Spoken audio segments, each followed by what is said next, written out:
Olá, boa noite. Esse é mais um encontro do grupo de estudo de Direito Sistêmico, onde a gente faz a leitura e os debates do livro A Fonte Não Precisa Perguntar pelo Caminho, do Bert Hellinger, sob a orientação do Renato, para quem eu passo a palavra. Boa noite a todos que estão aqui nesse momento e também àqueles que vão nos ouvir depois. Como a Alice falou, nós vamos dar continuidade à leitura do livro do Bert Hellinger, A Fonte Não Precisa Perguntar pelo Caminho. E hoje quem vai fazer a leitura para a gente vai ser a Débora Diksha.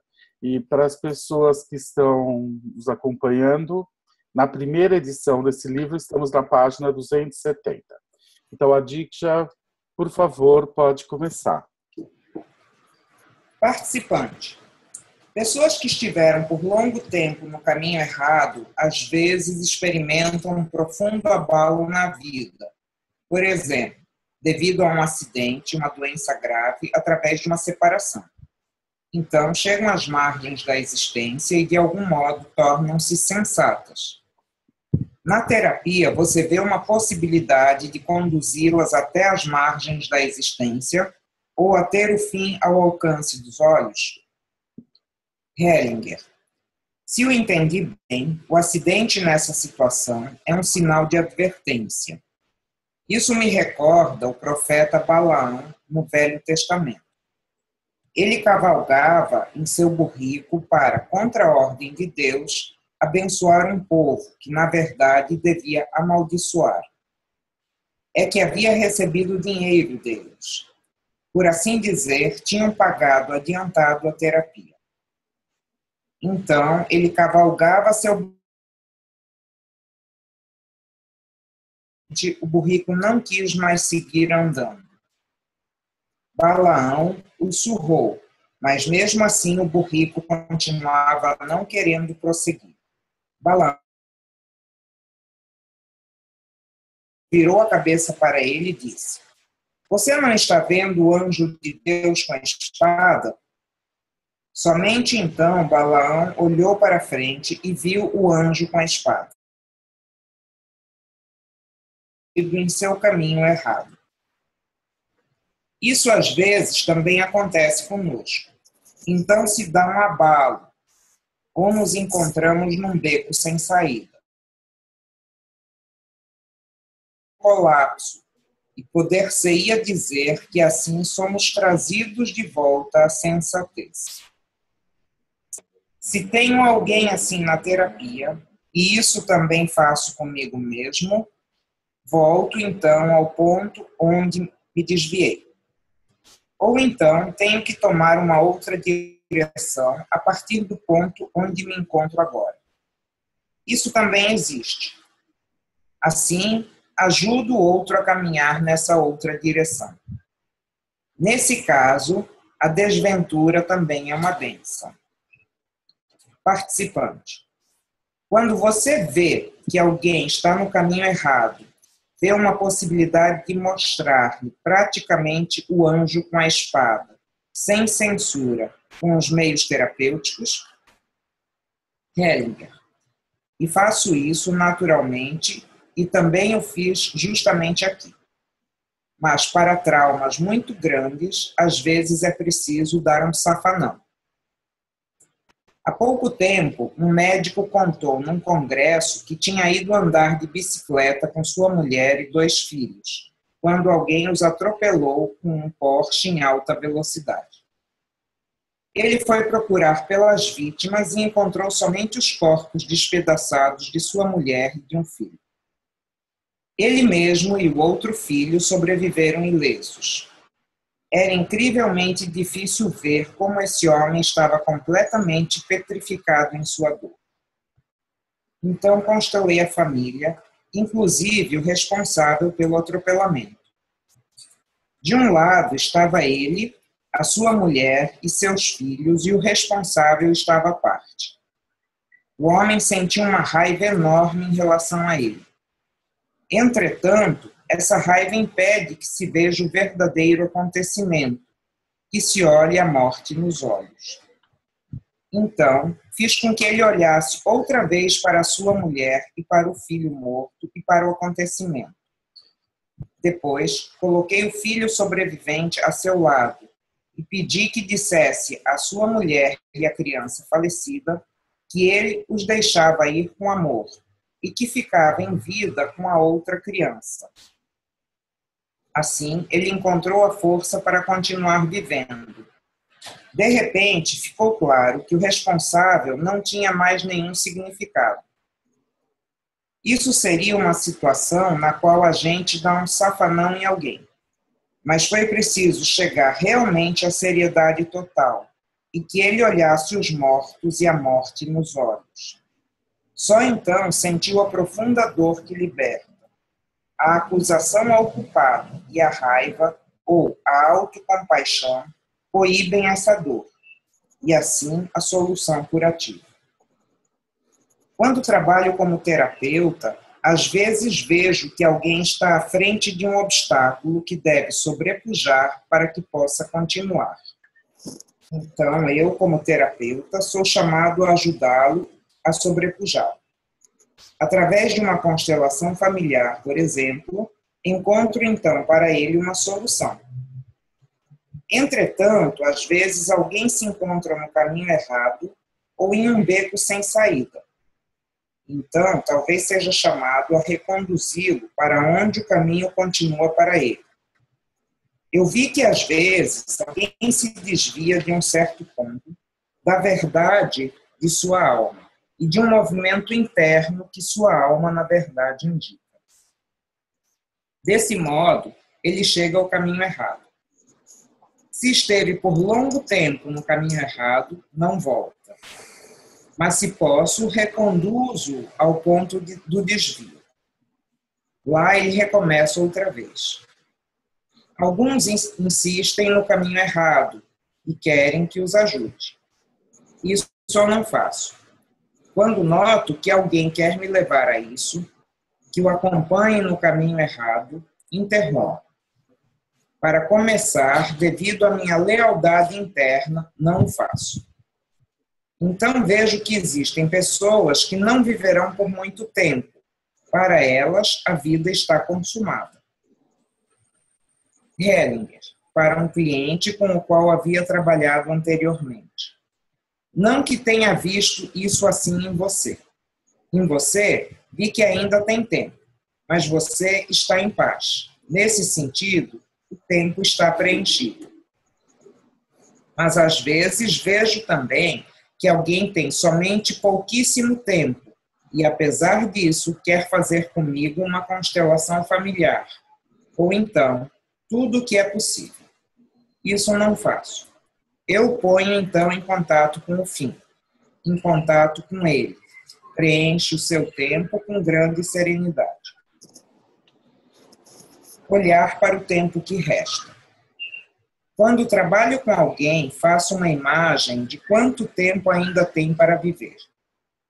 Se o tempo é limitado, me pergunto: traz alguma coisa? Ou quando alguém ainda quer resolver algo no passado, a atenção é deslocada do real, ou seja, do fim iminente para algo secundário? O terapeuta é facilmente tentado a ainda fazer algo, porque é realmente difícil expor-se ao fim com o cliente. Frequentemente, quando alguém tem uma doença grave, é necessário olhar para o fim e ver o que é bom e essencial para ele no tempo que lhe resta. Em harmonia com a morte. O terapeuta está em harmonia com a morte. Pois então não tem temor. Quem está em harmonia com a morte tampouco pode ter temor, e isso lhe dá força. Harmonia com a morte e não se quer ajudar mais, existe ainda uma possibilidade, mas não através da intervenção, e sim através do não agir, através do não agir atento e concentrado. Um terapeuta que está em harmonia com a morte não é manipulável. Isso também é importante. Vínculo e progresso. Muita desventura está enraizada em vínculos. A criança está vinculada profundamente à sua família. Na verdade, não somente a seus pais e irmãos, mas também aos antepassados. Porque ela, através do vínculo, faz parte da alma da família. Participa também nos destinos dessa família. Ela acha que mostra o seu amor participando desses destinos. Portanto, quando alguém da família foi assassinado, ela acha que talvez possa mostrar o seu amor pela vítima se também morrer. Ou, se o pai se suicidou, ela acha que o seu amor por ele exige que morra precocemente como ele. Eu denomino isso de dinâmica "eu sigo você". Ou, quando a criança vê que um dos pais quer morrer, diz: eu faço isso em seu lugar. Portanto, através do amor e através do vínculo, a desventura continua.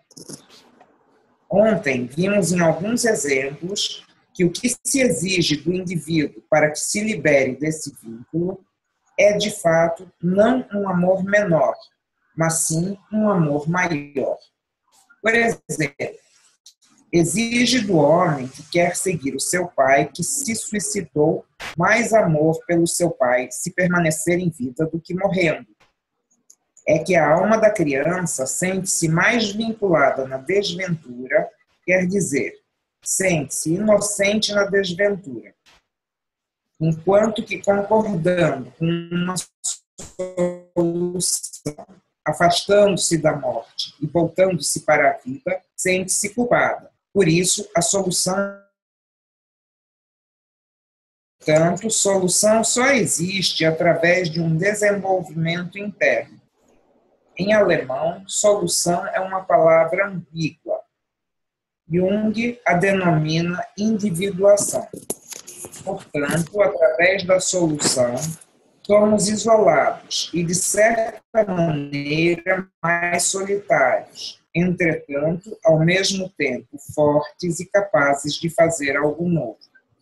Todo o progresso que afasta da desventura, que afasta da discórdia para a paz, passa pelo isolamento nesse sentido, pois esse tipo de isolamento permite que me volte para um todo maior.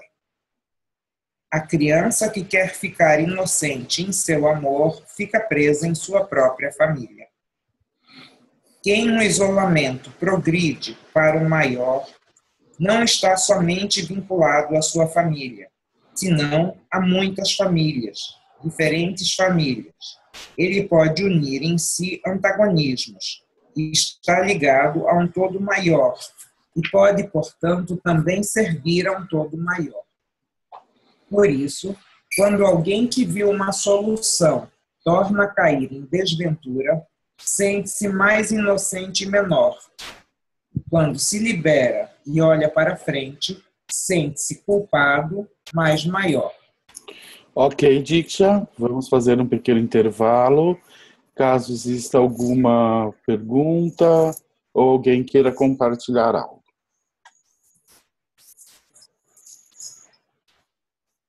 A Valéria.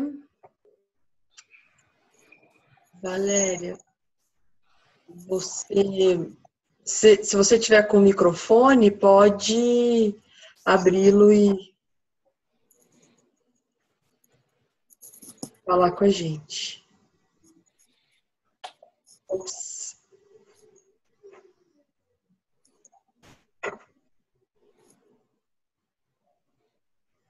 Valéria?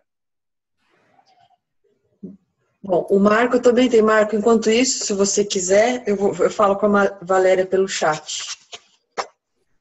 Eu quero sim, eu achei muito interessante a questão do olhar para a morte.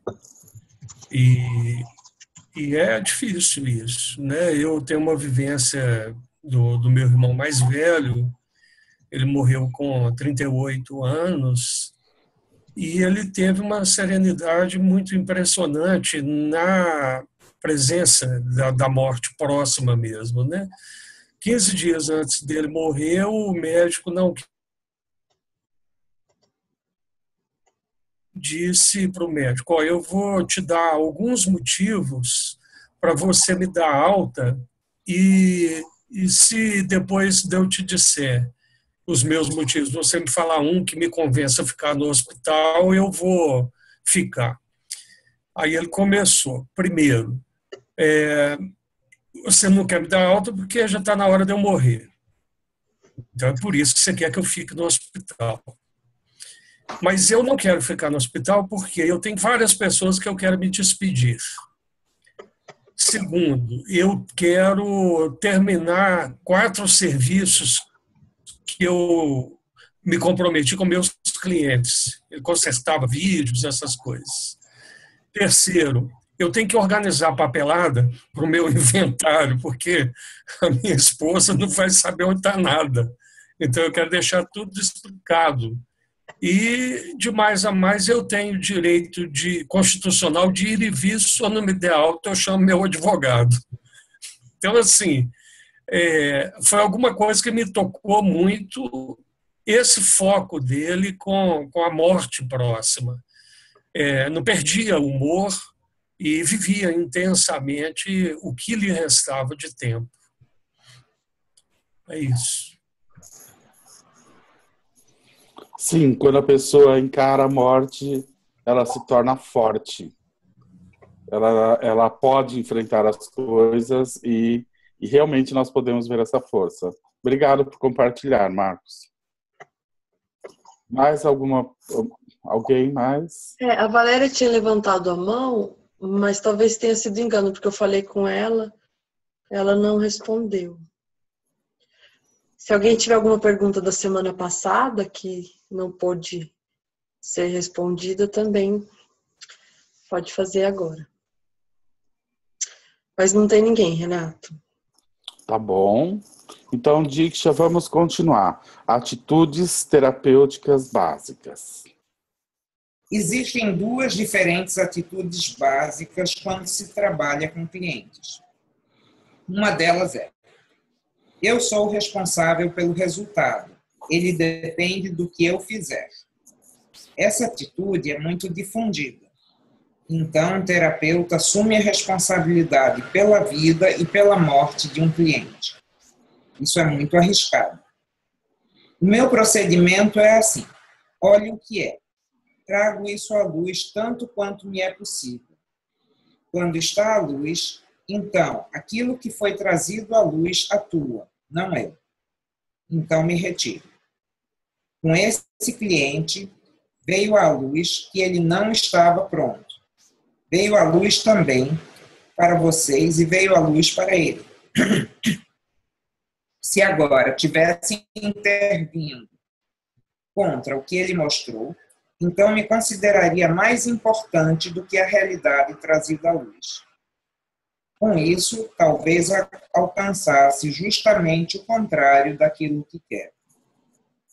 Participante, em sua opinião, é possível uma melhora da doença através dessa constelação ou ainda são necessários cuidados posteriores? Como continuar? Hellinger, como posso saber? Com isso, passaria a atitude. Eu sou responsável por isso. Eu não sou. É que eu trabalho com os destinos, não contra eles. Entro em contato com o que é.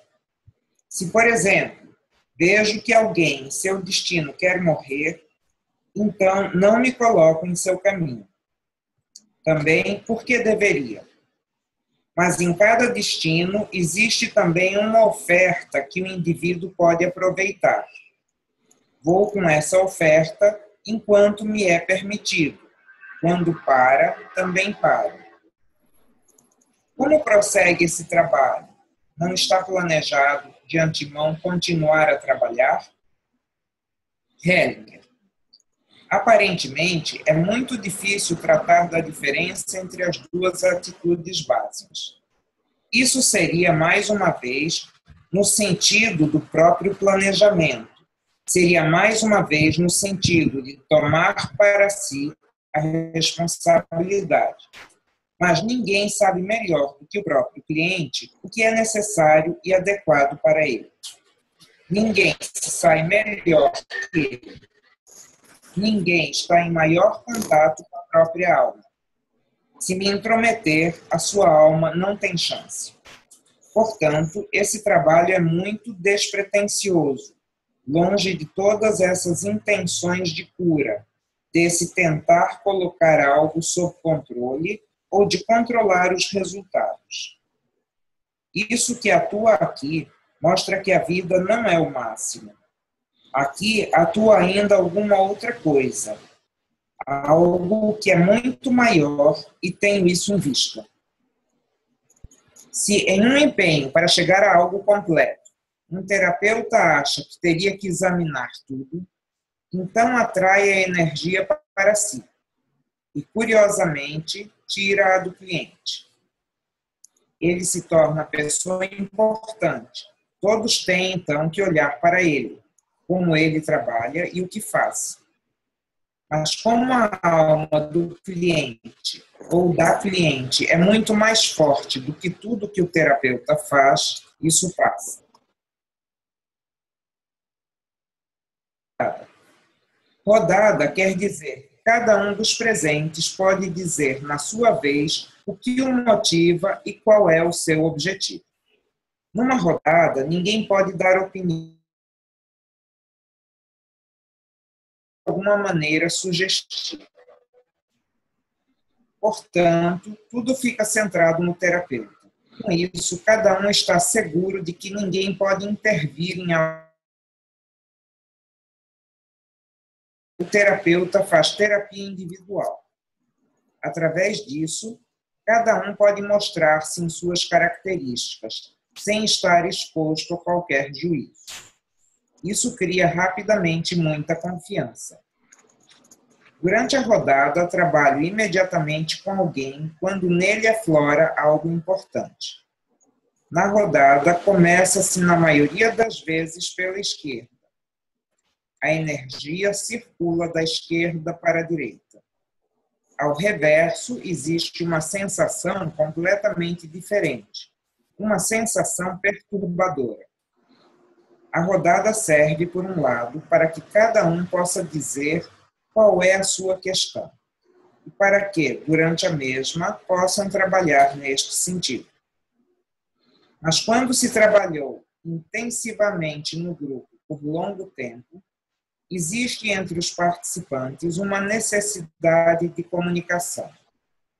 Dá-se a eles a oportunidade para tanto em uma rodada curta. Então, cada um pode dizer como se sente, como o processo atua nele e talvez ainda há algo a ser acrescentado. Durante essa rodada, o terapeuta não trabalha com o indivíduo, a não ser que exista algo especial que exija a sua intervenção.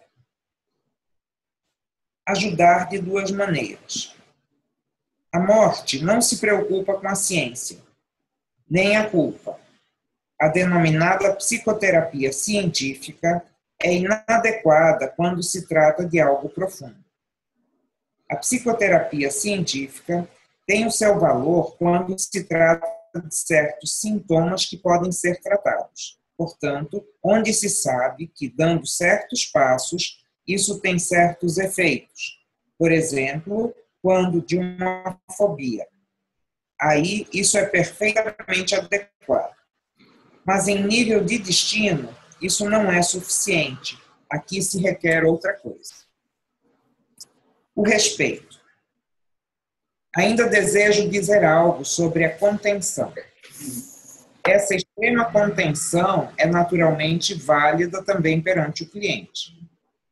Uma vez compreendi especialmente o significado da contenção quando um amigo psicanalista me perguntou o que deveria fazer com a sua filha que tinha enurese noturna. Eu sugeri que lhe contasse fábulas nas quais uma torneira é fechada ou algo com vazamento é calafetado. Por exemplo, como quando Chapeuzinho Vermelho quer ir visitar a sua avó e vê que a calha sobre a entrada está gotejando. Ela pensa: vou consertar isso. Vai ao celeiro para buscar breu. Conserta a calha e então chega à avó sem ter que molhar os pés. Ele contou a ela alguns desses contos, e isso ajudou imediatamente. A enurese desapareceu, justamente porque um analista percebeu algo curioso. Antes, quando contava fábulas à sua filha e as modificava, mesmo que só um pouquinho, ela sempre protestou. Isso é realmente curioso. Portanto, ele disse a ela algo importante, respeitando a sua dignidade. A criança tem um profundo entendimento entre pai e filha ao nível da história, sem que o intrínseco tivesse sido mencionado. O sintoma desapareceu.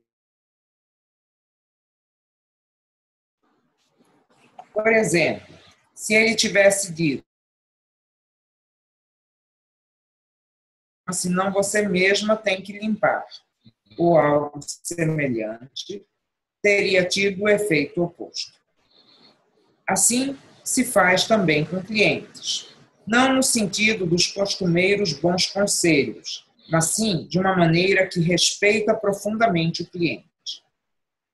Por isso, não escuto absolutamente quando alguém conta coisas negativas a seu próprio respeito ou sobre outra pessoa. Para mim, é suficiente saber algumas coisas extrínsecas. Então, tenho tudo de que necessito de importante para a solução.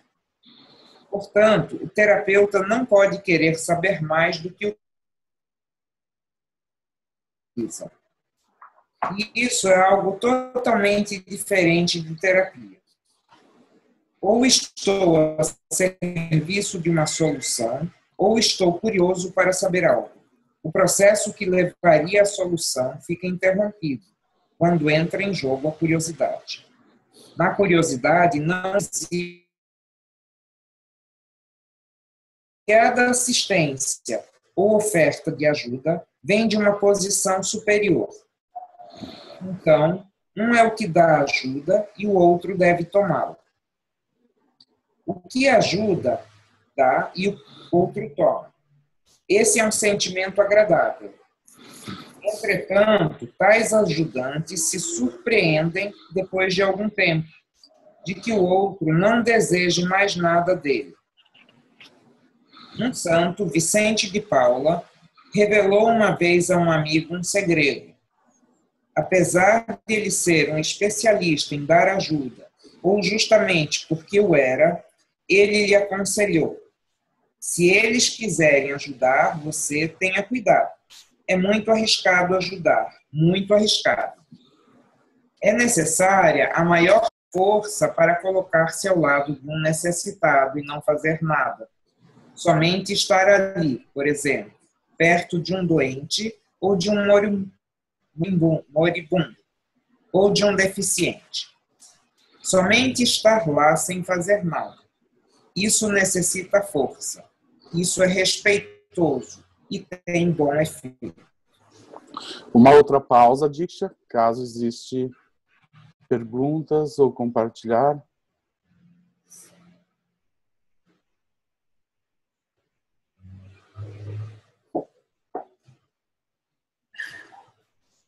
Ah, Larissa. Pode abrir seu microfone, Larissa. Oi, Renato. Oi, Larissa. Consegue me ouvir? Estou te ouvindo. Tá. A minha dúvida é sobre esse procedimento da rodada, na página 243, que me chamou a atenção aqui essa explicação, que começa, na maioria das vezes, pela esquerda. Esse é um procedimento que pode-se dizer que já mudou também?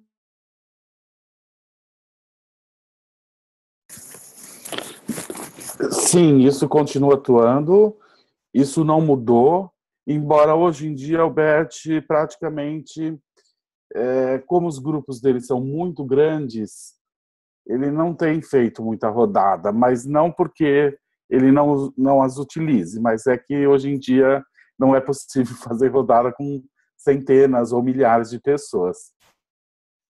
Mas, a princípio, isso não faz mais diferença. Tá? Obrigada. Imagina. Mais alguma pergunta? Patrícia.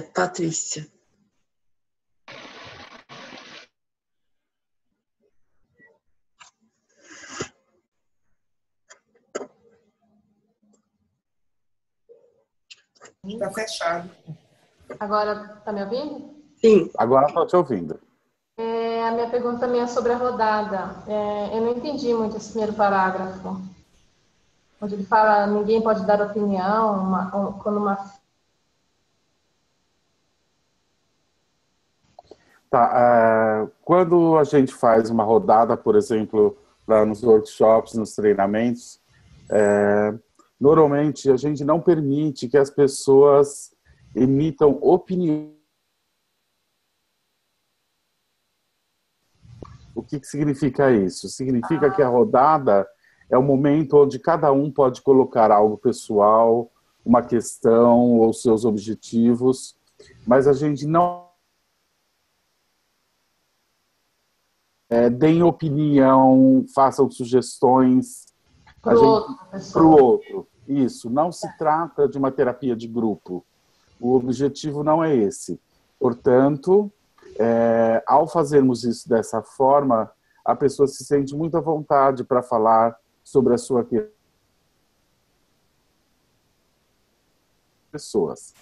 Isso é geralmente no início de trabalho que ele faz essa rodada, ou às vezes até mesmo durante os trabalhos. E normalmente, no fim, né, quando se tem uma rodada final, normalmente o terapeuta não trabalha mais nada nessa rodada final, a não ser que tenha uma coisa muito específica e que precise ou que deva ser trabalhado ali. Então, são atitudes diferentes quando ele faz a primeira rodada, e que normalmente aí ele já trabalha, muitas vezes, a pessoa, e na última, normalmente, não se faz mais. É apenas para dar um espaço para as pessoas que já se trabalharam um monte poder compartilhar algo. Normalmente, quando uma pessoa ela passa por processos intensos durante um workshop ou durante uma vivência, ela sente necessidade de compartilhar algo. E é esse o espaço que se cria, mas, porém, sem dar muito enfoque em trabalho, com raras exceções. E quando as pessoas vão falar, né, na rodada, existe alguma coisa que o terapeuta fala com relação ao que ela pode falar? Por exemplo, fala nome, ou fala alguma questão, ou qual que é a orientação com relação ao que o cliente pode falar? Sim, se é no início, normalmente as pessoas podem se apresentar. Se é num momento onde as pessoas estão se conhecendo, ela pode se apresentar, falar um pouco de si, seu nome, tá tudo ok, tá tudo certo. Mas normalmente o que ele corta e o que ele normalmente não permite é que as pessoas emitam opiniões sobre aquilo que está sendo dito. Ele não permite essa conversa, né, essas interpretações. Entendi, obrigada. O Renê está dizendo que nos cursos de formação e workshop, realmente as rodadas são comuns. Praticamos a escuta e cada qual tem um espaço para se colocar ou não. Mas nos treinamentos, o casal Hellinger faz rodadas só no encontro de membros no final. E o Marco Aurélio está perguntando, a rodada ocorre no início, fim, no intervalo das constelações ou em outra dinâmica de trabalhos que não na constelação? De novo, pergunta, não entendi a pergunta. As rodadas ocorrem no início ou no fim das constelações? Ou em outro momento que não, em outras atividades que não na constelação em si?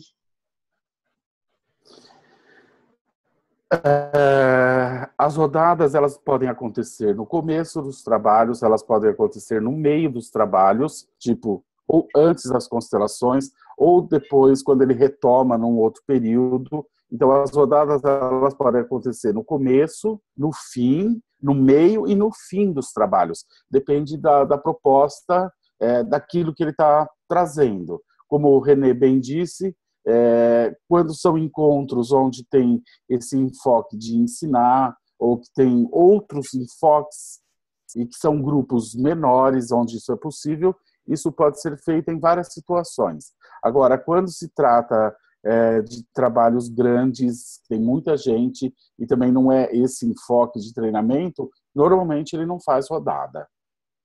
As rodadas, por exemplo, quando tem membership, o que ele faz? Ele dá muito espaço para as pessoas fazerem perguntas e ele responde a perguntas.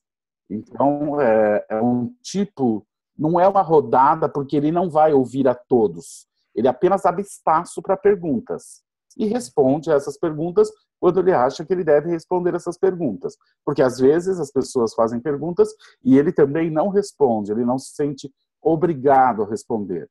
Normalmente, ele não responde a perguntas que subtraiam força do trabalho. Ele normalmente não responde esse tipo de pergunta. Ele normalmente não responde perguntas de pessoas que ficam questionando o trabalho, ou seja, tudo aquilo que subtrai a força daquilo que está sendo visto, normalmente o Bert não responde também. Então, não tem uma regra, tipo, você só faz rodada no meio ou você só faz rodada no final.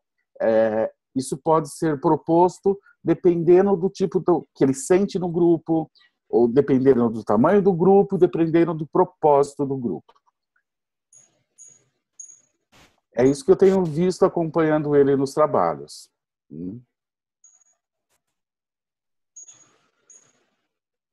Mais alguma pergunta? Não.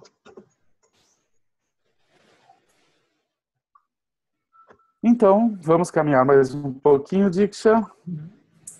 A contenção. Agora há pouco, uma cliente veio a mim e contou que ontem à noite estava sentada no terraço. Então, alguém se sentou a seu lado e perguntou o que ela havia vivenciado em sua constelação. Ela experimentou isso como se algo lhe houvesse sido roubado. E isso a prejudicou. Nesse trabalho terapêutico, deve ser levado em consideração, tanto pelo terapeuta como pelo cliente, se deve deixar repousar o que penetrou na alma, sem arrastá-lo à luz, nem falar sobre ele. Tem-se que tratá-lo com maior cuidado, senão tornamos a danificá-lo. Um terapeuta prejudica muito mais através da curiosidade. Se um cliente se deixa levar respondendo a alguém que faz para ele é precioso. Quando os que ajudam conservam a mais extrema reserva, ajudam com isso a sua própria alma, pois então chegam a outros conhecimentos do que quando tomam a iniciativa e fazem algo. Pois o que tomamos na mão muito facilmente se transforma em cinzas. A resistência. Quando coloco o menos importante como equivalente ao lado do importante, então desvalorizo o importante. Aqui não é necessário uma completude. Também é o caso. O indivíduo conserva sua dignidade quando opõe resistência, e quanto mais o terapeuta age, tanto mais provoca resistência no cliente. Quanto mais rapidamente ele se retira, quando colocou algo em marcha, tanto mais livre é a alma do cliente para encontrar o seu próprio caminho, conservando nisso a sua dignidade. Consequências que ficam. Helling. Alguns atos têm consequências que não podem ser anuladas. Não é permitido a um terapeuta intervir e tentar anulá-los, como se o pudesse. A solução seria que alguém olhasse e dissesse: é assim, e eu concordo com as consequências. Por exemplo, da total solidão. Aí haveria grandeza. Participante. Nesse caso, a grandeza seria uma força que traz a vida ou que cura. Hellinger. Sim, seria. Grandeza está relacionada à renúncia. Quem realmente é grande renunciou. Ele é livre para fazer algo grande porque renunciou.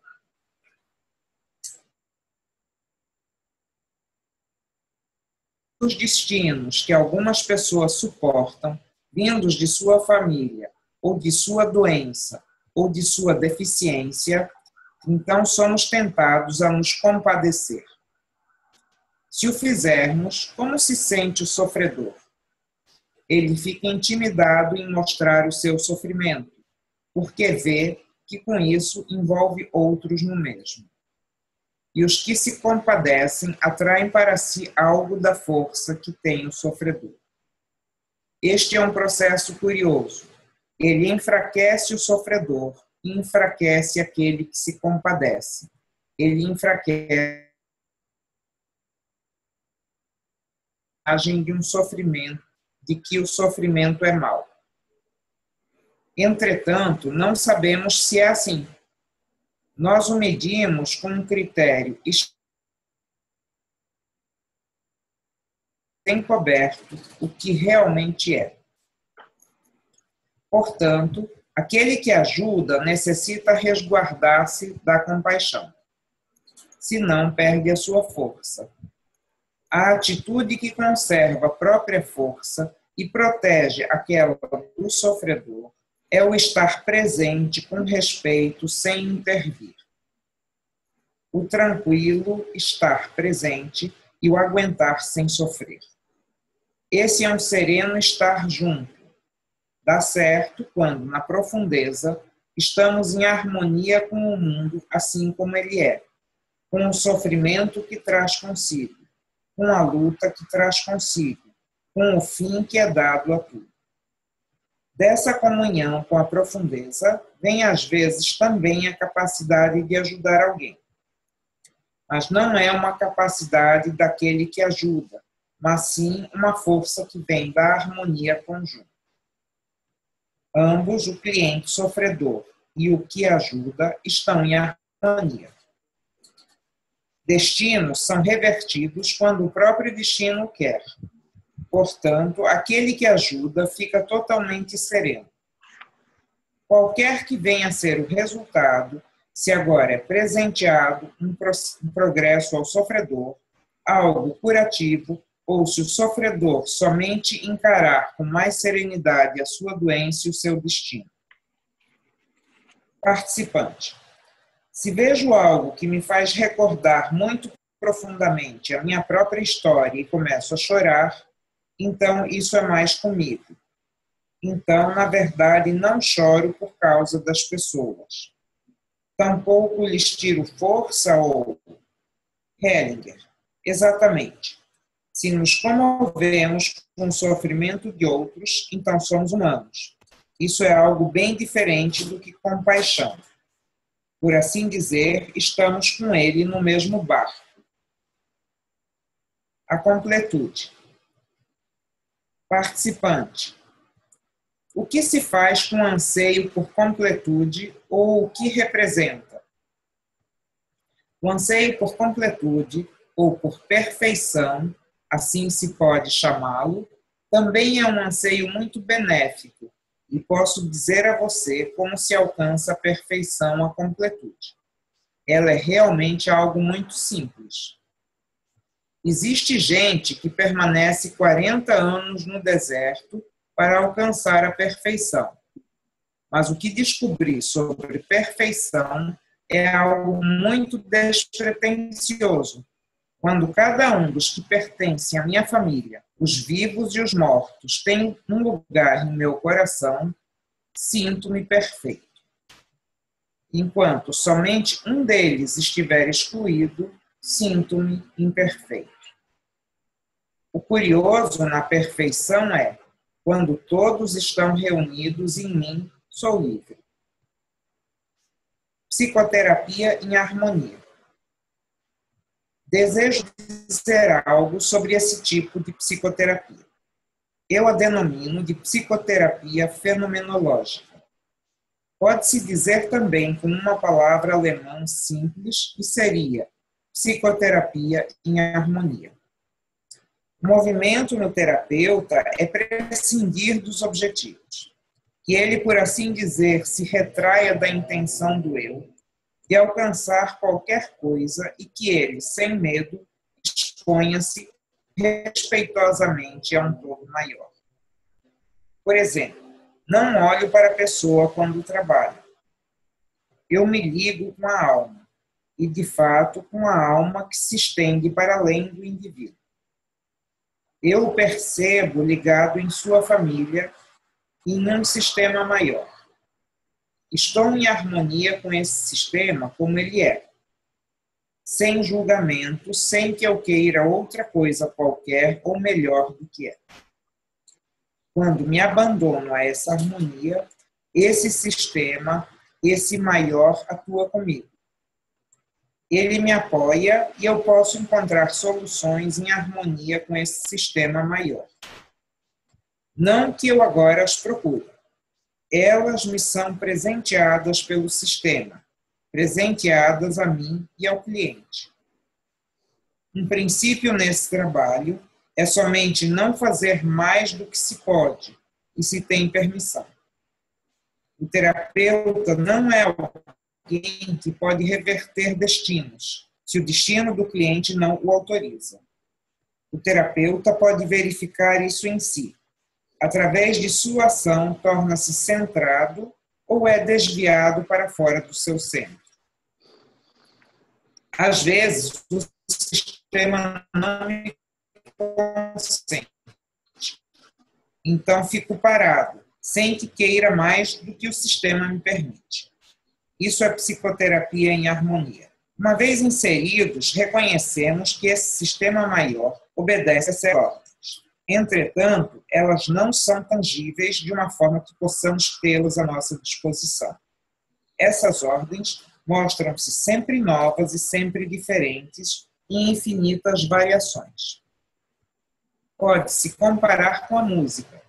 Existem 8 notas, porém, quanta diversidade se origina de 8 notas. As suas distâncias são fixas, isso é uma ordem. Quando agora deixamos que essas notas toquem livremente e essas ordens se transformam, sempre aparece algo novo, embora obedeça a uma ordem. Assim é também com esse trabalho. Eu não sei como esse trabalho continuará a se desenvolver. Sou carregado por uma corrente e não sei para onde ela flui. Tampouco quero saber. Não posso verificar o que ocorre lá. Existem tantas novas abordagens de diferentes colegas. Observo atentamente o que virá a ser. Primeiro, não posso mais compreendê-lo intelectualmente. E depois, tampouco posso dirigi-lo e imaginar para onde conduz. Fiz a minha parte. O resto será feito por muitos outros. Difunde-se como quando uma pedra cai na água e a água desenha círculos. A pedra não tem culpa que a água desenhe círculos.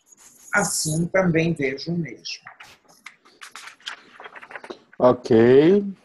Vamos fazer um intervalo para pergunta.